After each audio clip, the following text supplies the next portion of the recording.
Hi, welcome to this edition of Baller FC, and we are the Baller Boys. My name is Samuel Bartels. Welcome to the show. Today I'm here with Mickey Jr.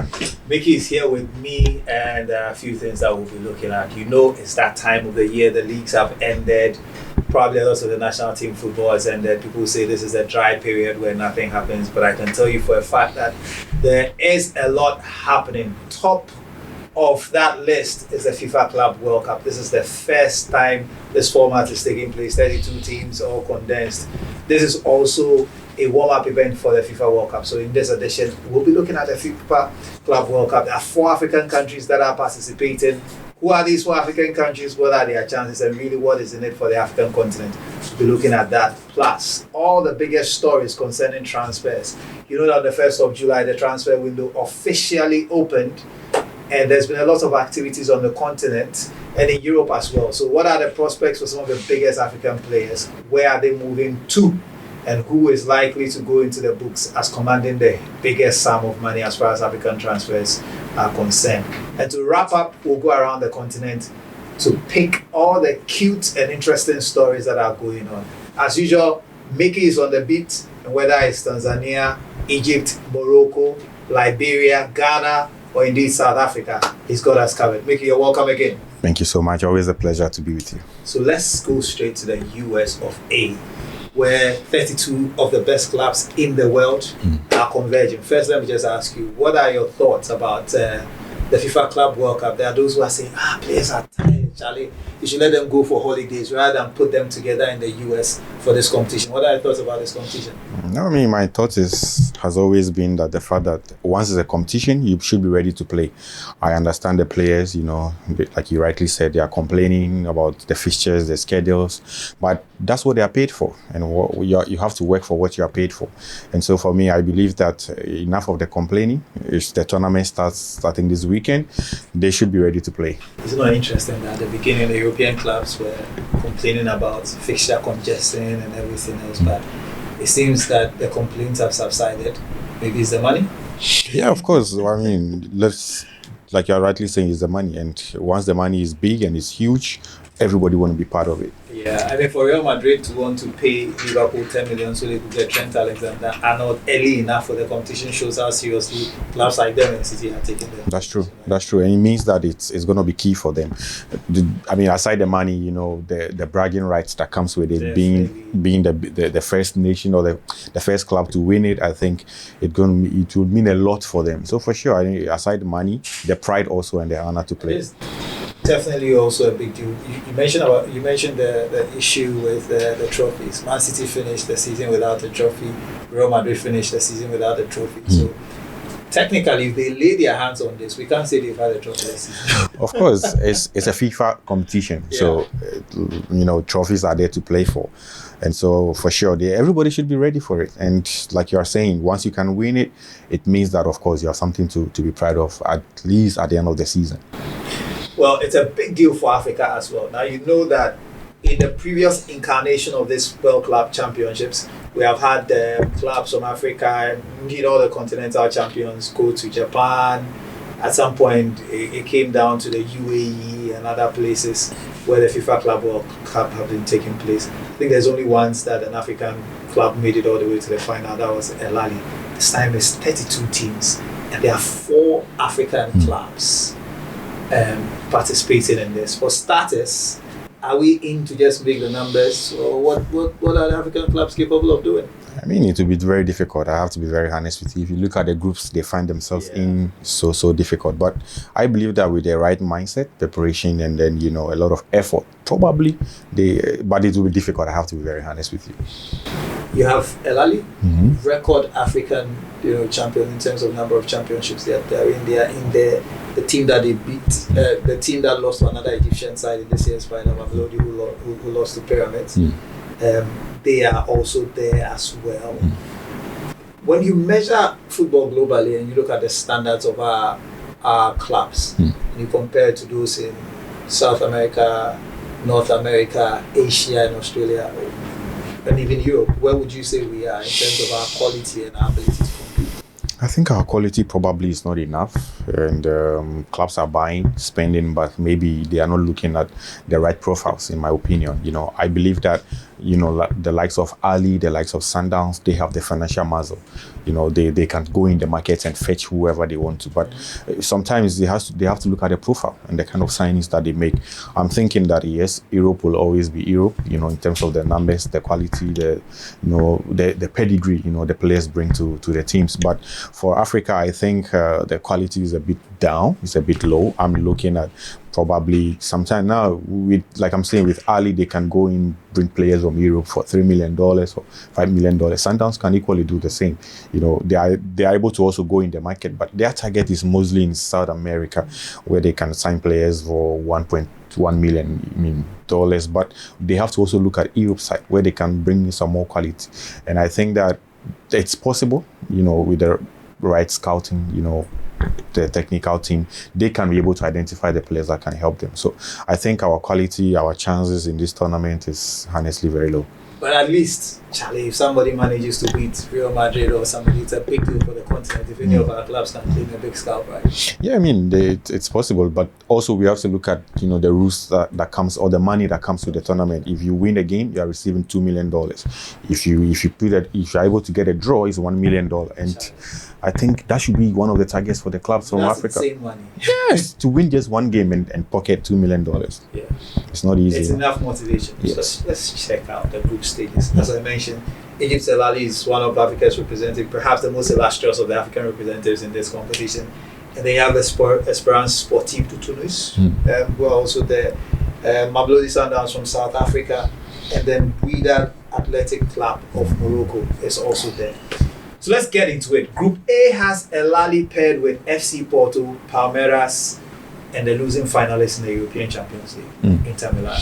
What are Ali's chances of making it out of this group? To be very honest, and the difficult thing is that Ali is playing the opening game with Inter Miami, and with the likes of Messi, those guys, Sergio Busquets, the Arbala, they have their names, and I think that if Ali can be able to probably try to settle for even a draw in that game, I think it will boost their chances. But it's not going to be easy against FC Porto and Palmeiras also.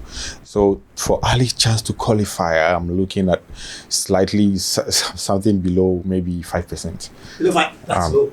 I'm being very honest, because how South Americans, the quality they come with. FC Porto, European side, and Inter Miami also. With Messi, just one difference from him can change a lot. But at least we are glad they are playing against Messi, because they are playing against perhaps the greatest player to play the game, and it's a huge platform. So we'll see how Ali handles Inter Miami in the opening game, and subsequently Palmeiras and FC Porto. In Group D, you have Esperance Sportive de Tunis. They'll be lining up against Chelsea, Club de Leon, and Flamengo from Brazil. 5% for El Ali, 4% for Esperance. For Esperance, I'm looking at 0.2%. Charlie. No, because let's be honest, all the African clubs going, I've been following them, and I think Esperance, they are the only people who haven't done much. In recent years, yes. Right? I find they won the treble in Tunisia before going to this competition, but they didn't strengthen their squad. They no signing, and players, when they play for long and then there's no motivation, they just play just to enjoy the game. And I'm thinking that, Esperance, with the name they have in the Champions League, Mamelodi Sundowns kicked them out, from the quarterfinal stage. And I'm thinking that maybe that could, give them some sense of idea what they could go out to meet. Going to face Chelsea, it's not easy. Are they able to advance out of this group? I'm looking at possibly no. It will be difficult. I'm thinking Chelsea, of course, has a big chance of topping the group probably. And maybe I think they could be followed with Flamengo. Flamengo from Brazil.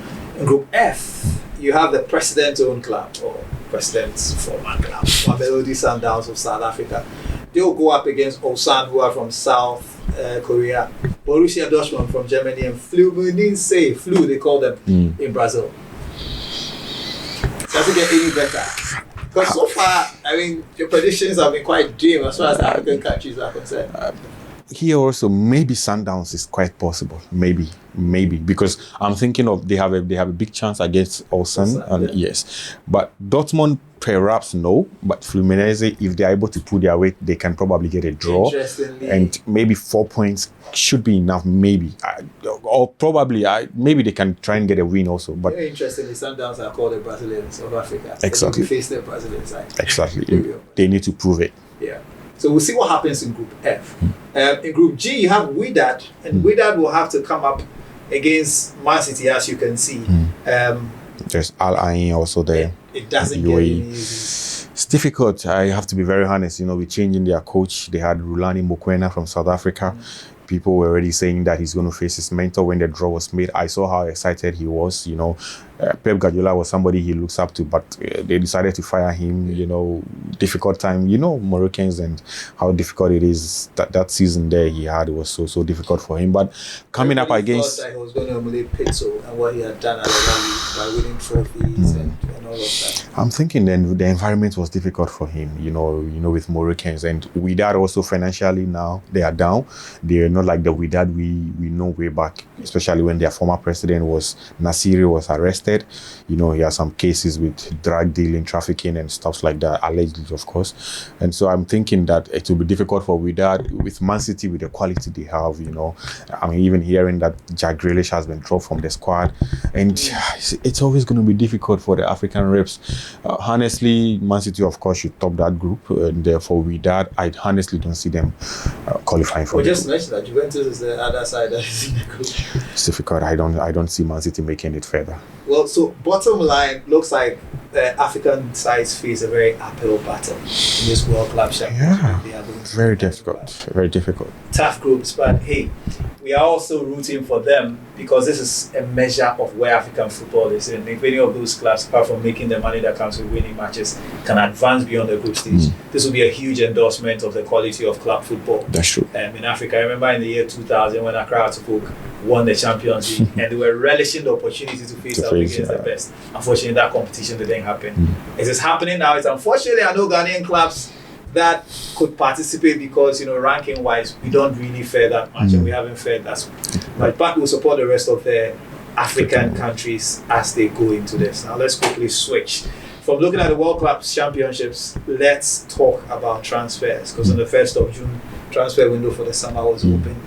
A lot of African football followers all over the continent are getting excited because there are some big boys in the African game who are already being associated with big moves this summer. Now, before we come into the continent, because there's a lot of movement as well going on in the continent, clubs are trying to strengthen before the next season. Let's look at the players who are based in Europe. And already a lot of rumors, a lot of speculation. It doesn't get any bigger than Victor Osimhen. Is he moving this summer? Where is he moving to? With all that is happening around Osimhen, for me, it's just crazy. He's rejected more than 5 offers within the space of days. And yesterday, what we heard also from Saudi, he turned down Al Hilal, and he's looking. He wants an offer, to be paid a salary around 400,000 pounds a week. I heard, and I don't think any club in Europe can afford that. But that is his target. He just wants to stay in Europe, and I honestly wish that he could have accepted to. Is a realistic target? Do you think realistically he can stay in Europe and get a sort of wages that he's hoping for? I honestly don't think so. There has to be a cut. Not in doubt. And his impact in the Turkish league is quite clear, right? But financially, Galatasaray cannot pay that. They are not that. That big, money spenders to pay that for him. And so I'm thinking that he needs to have a second thought because, days are moving and Charlie, the money is difficult for the clubs then to pay in Europe. If you want the money, you go to Saudi. Yeah, I will move. I will take them quickly, then move sharp, because I can just go there and play for like 2 seasons or 3 seasons, and then come back to Europe. Age is on his side. Fortunately for him, he's still young, and he needs to just go and bang in the goals. But he want to stay in Europe, and to stay in Europe, it will take a while for him to for the big clubs to, because they need to consider one thing is an African, and don't forget being an African mostly is difficult. But no doubt he has the quality. He can score week in week out, and so it will be difficult. But viciously. How does this end? We know it's still early days in the transfer window, but what's your prediction as to how this ends? I'm thinking he could still find a club in Europe. For no doubt he could, but he will probably have to lower his wages because, trust me, bro, no club in Europe can pay him that 400,000. It will be difficult. The big guys can, but they have their options also. What if the manager don't want you? You know, the likes of Madrid can afford that, but they are not looking at him. We'll stay with the Nigerians for a while. I'm reading that Stade Rennais want to buy for Onuachu. Obviously, he's been relegated with Southampton, and he didn't have the kind of impact that he was supposed to have. Probably start with Stade Rennais is a club that he can, thrive. Maybe if they have the quality, especially in midfield, even in the wingers, they can supply him. The balls. He's a good finisher, no doubt. But to be relegated with a club, it means that their performance wasn't there. And so you need to do more to push, especially if they can get him. And it means that it's also good for him because he's still going to be in France, and I think that he can be able to come in and maybe 10 goals in the season, 15 goals, he can be able to. Let's switch to the Ghanaian interest. And one of the biggest stories was a few days ago when it emerged that West Ham were willing to offer Mohamed Kudus to Chelsea. What we haven't heard from Chelsea is whether they actually want him or they are interested in making the deals. And we also understand that there has been some interest from Saudi Arabia. Yes. What's the latest in this matter? Yeah, for Kudus, he's a player that I will not think. It would not be best for him to go to Saudi for now. It's better to still stay in Europe. And like you are saying, Chelsea, the player has been offered. That's what I understand. But the club is yet to decide, and they feel like they have other options available. There are still some players they need to offload for them first before they can consider Noni Madueke. Those guys have to move for space to come for Kudus to come in, so it will be difficult. I'm looking at the squad and I'm thinking that it will depend on the manager, the system that he want to play, if Kudus can fit in. But honestly, I don't think so. If I look at the squad they have, because Sancho has to go back to United, and there's still a space. But with the wages that Kudus you have to pay him, can they be able to? That's the big question, and I honestly don't think so. If you were Kudus' agent, what would you reckon would be the best way? That will be difficult. I'm thinking maybe the likes of Arsenal. I'm looking probably he can be able to thrive there. That club needs somebody that the game can be on him. With Kudus going to Chelsea, there's Palmer, who love to be, to talk about. And so I'm thinking that maybe big deal. Can Kudus survive in the same team as Palmer? Because Palmer is the main ball carrier. Exactly. He's the main guy. Exactly. And so that's what I'm thinking, that I will not advise him to go to Chelsea with Palmer being there, with those guys there. I'm thinking that maybe at the best club for him in England now after West Ham should be Arsenal. We'll see what happens. It looks like West Ham wants to cash in on Kudus. And it looks like Graham Potter is not too keen on having him in the team for next season. We'll keep you abreast. Here we bring you all the latest stories. Even those that you haven't read from the mainstream news, we have it here. There's been a lot of talk about Antoine Semenyo following his double-digit scoring season for Bournemouth. Is he staying at Bournemouth? If not, who is chasing him and where is he likely to end? Yeah, my understanding is that two clubs are currently after him: Man United also, and Spurs. Tottenham Hotspur. Those are the club that they are really needing for him. They want his services, but I think everything has to come down to negotiations. And United, of course, they will need him, but will the manager be able to use him?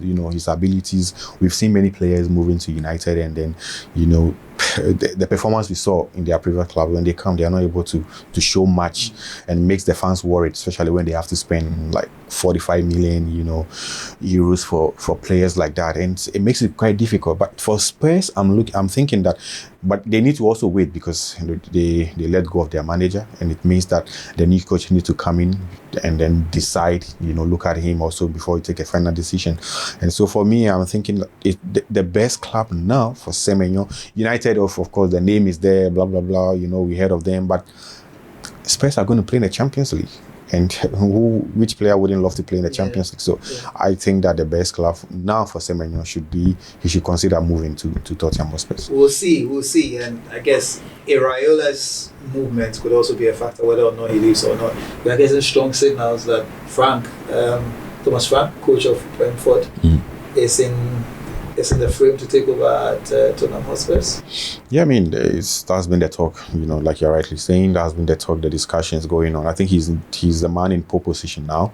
And, with what he did with Brentford, I see him succeeding with Spurs. He just need a level one step higher, in terms of club level management. And I think he can do it at Spurs. They have the financially or the resources to back him in the transfer market.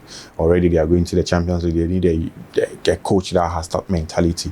And I think, frankly, when he comes in, Thomas can really do a great job for them. Let's stay in North London, but not the team that wears white. The other one that wears red and white, Arsenal. You mentioned them earlier. Charlie, what's going to happen with Thomas Partey? What's the situation at the moment? The situation is difficult, Partey, what I'm told is that Partey, for Arsenal, they want to give him just a year contract, and the money offered is quite not up there, and of course, by his age also, he think that maybe this could probably be his big chance to stay in Europe, and so he's looking at at least the improvement in financial conditions, and that's what. But I honestly think that Arsenal still needs him. They really need him in that. So you take the year. It depends also, because I'm not sure they'll give me anything more than a year. Yeah, for sure. Per the age, and then they think that they need him mainly for just one season. Would this in any way be dependent on what happens with this talk linking Arsenal to Zubimendi and his signing as replacement for Jorginho, who has left to go back to Brazil? Yeah, I mean, of course, there will always be such talks around, but I honestly believe that if I am Arsenal, I'm Thomas and Arsenal together, they need to just sit down and discuss and to find a suitable agreement that they think that can help the player and also help the club, because Arsenal, like we know, is not a club that can put down a lot of wages on a player. And I mean, not to look down upon Partey, but I think that with the age now, catching up on him, it would be best for him to just sign for them for a season. One of the rules of the firm believes that you have someone like Declan Rice being able to play the way he plays, because Thomas Partey covers up and ensures that he has the freedom to go forward. And it will be very crucial to see how Arsenal feels the hold that is Thomas Partey if they let him go. But we'll see how this works out, whether he'll take the 1 year, or perhaps these days you always have to factor in the Saudi factor. You can't do away without it. That's where the money is. Charlie, that's where the money is. And typically when African players get to a certain age, they start thinking, where do I sunset my career? And you see that with some very great players. Sadio Mane, for instance, is now in Saudi. Mahrez, it's still captain in the outside. Not a big deal for him, right? That's true. The likes of Aubameyang, Koulibaly.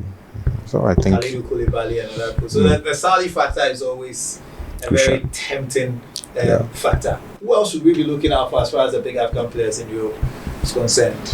I mean, I think Ryan Cherki, also from Lyon to Man City. I think it will. I think he's the missing link now in that Man City team. Of course, they let KDB is leaving, and so it means that they once they get him, I think their attacking midfield will be solid and complete. I am a big fan of Ryan Cherki. I love his his cameo in the game. Between France and Spain did him no harm at all whatsoever as far as talking up his abilities. Yeah, it's concerned. So for sure, I mean, he will be an exciting addition to that squad, and then I think he can help, especially with Pep. And then the Club World Cup coming, like you rightly said, they need that trophy to make sure that they have a not so bad season, and so we have to wait and see how it goes. Well, they're just joining us. This is Baller FC. We are your Baller boys, and we are talking football today. We've looked at the Club World Cup. We've looked at transfers concerning the big names, the big name players, African players in Europe. Let's come back to the continent as well. Season has ended. We know who's won the big competitions in Africa. Pyramids became the 4th Egyptian side to win the CAF Champions League. It makes them. That win makes it the 19th title that the Egyptians have won. So undoubtedly, Egypt are top dog when it comes to the African continent. But in between those who have ambitions, the Champions League, CAF Confederations Cup, and even in their local leagues, there's bound to be a lot of movement within the African continent. And Mickey has got the rundown. Mickey, tell us who is going where.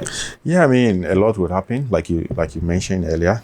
For sure, already there are big names, clubs already start open discussions behind the scenes. My understanding is that Fabrice Ngoma, he played formerly for Raja, played for AS Vita, now plays for Simba Sports Club in Tanzania. He was the captain for the side during the recent Confederation Cup final in Zanzibar, the second leg. Understand age is on his side now with Simba coach Fadlu Davies. He wants to go in a new direction. He wants to give more chances to the young ones, to the youth, to come in strongly and to show more of their talent. So I understand clubs in Morocco, even in Algeria, already start to contact his agents and to see what best, conditions they can explore and to make a move for him. So Ngoma is one of the players that we need to watch out for. Also, there's Faisal Salum, plays for Azam FC. Kaizer Chiefs already on him. Discussions, coach has made a call to him. They had a meeting when Coach Nabi, coach for Kaizer Chiefs, he was in Tanzania. He had a meeting with him, with his agent, also to see how best they can be able to, arrive at a decision for Faisal Salum.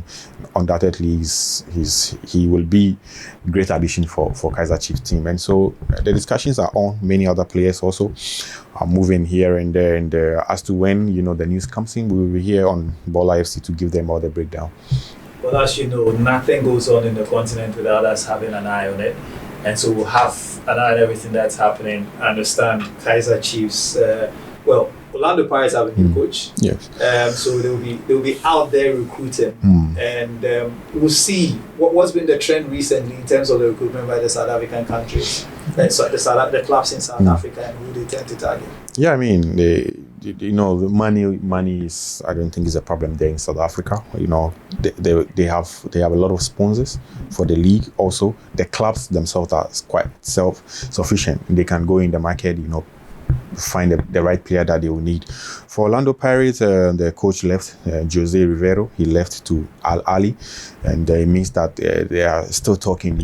Names have already started to come up. Florent Ibenge, he's seen it all in African football. He won the Confederation Cup with RS Berkane. Now he's the current coach of Al Hilal.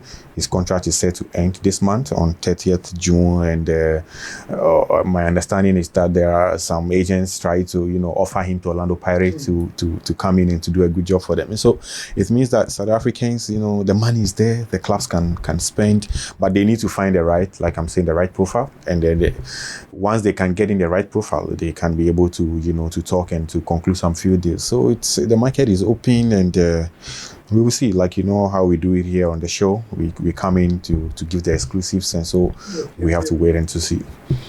Well, as players are acquired, some players also leave. I'm picking up signals that Kaizer Chiefs are doing a kill of their squad. A major shake-up. A number of players are being let go, and quite a lot of them.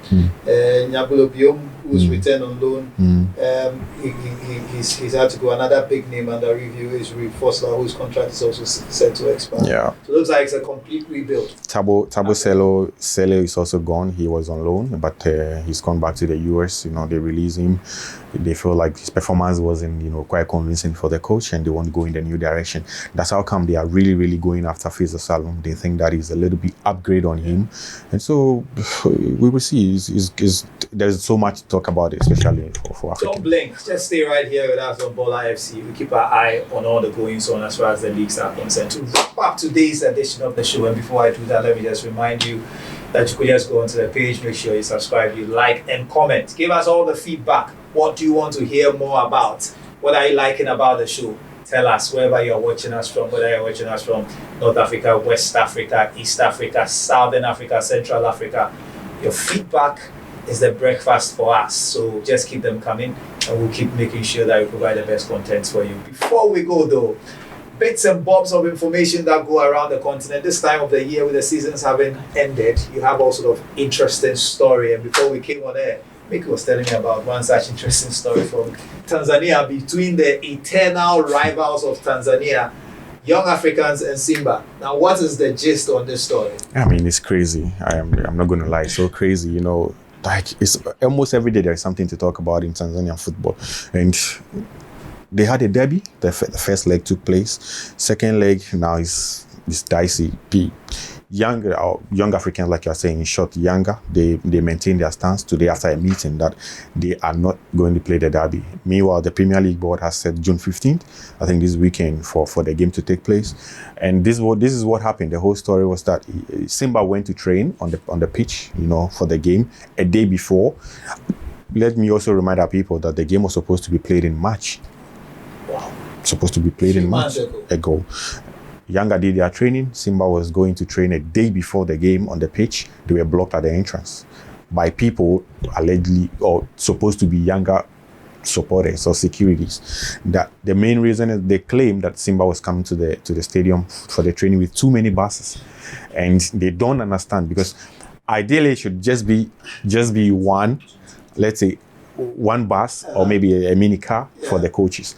But Simba were coming there with more than 3 to 4 buses. Which rule were they breaking? They say they don't understand. They honestly don't know the people in the buses. Our African football, how people think. The perception behind all those things. So what Yanga is saying is that they don't understand how come Simba was coming for the training with more than 3 to 4 buses. Who are the other people in the other buses? And so because of that, they didn't allow them to train. And Simba also followed the regulations of the Premier League that, okay, we are supposed to have a training before the game. Once we are blocked from training, it means that we can't play the game. And they didn't they didn't turn up for the game. Yanga they were on the pitch, but there were no officials. Now Yanga are demanding from the Premier League board that we came for the game. We sold tickets. Our fans were full in the stadium. We need that 3 point and that 3 goals. And for sure, when they get that 3.3 goals, it means that already they are the league champions. And so now we will have to see and to wait. And for them, they are demanding that they don't trust the people on the Premier League board. They believe that some of them are young Simba fans and Simba leaders. And so they need them to be cleared from the board, and then they can think of playing the game. What's the new match date again? It's on June 15th. June 15th is Father's Day, and that's the date that's been set. Now, question is whether Yanga will show up for this game. Remember, Yanga are playing at home. Yes. Although the two teams play in the same stadium. Yes. Yanga are playing at home this time, and Simba is the guest team. So perhaps this time Simba will show up and Yanga will not show up. We'll see what happens. We have the next few days to determine. Just before we go, just a reminder also that the kickoff of the 2025 FIFA Club World Cup is also on the 15th of June. Africa's own El Ali will be taking on Lionel Messi's Inter Miami. We'll have an eye on that in the next edition of this show. As usual, subscribe, like the page, and keep your comments coming. If you have any interesting stories, just like we've heard about Yanga and Simba, do drop a comment on the YouTube page. We'll take out that story and we'll make sure we follow up that story. We have interesting stories always in African football, but that's what makes African football so unique and different. Mickey, thanks a lot for being on the show today. Mickey and I, the Baller Boys, will be back next time for another edition of Baller FC. We'll see you. Take care. Bye-bye.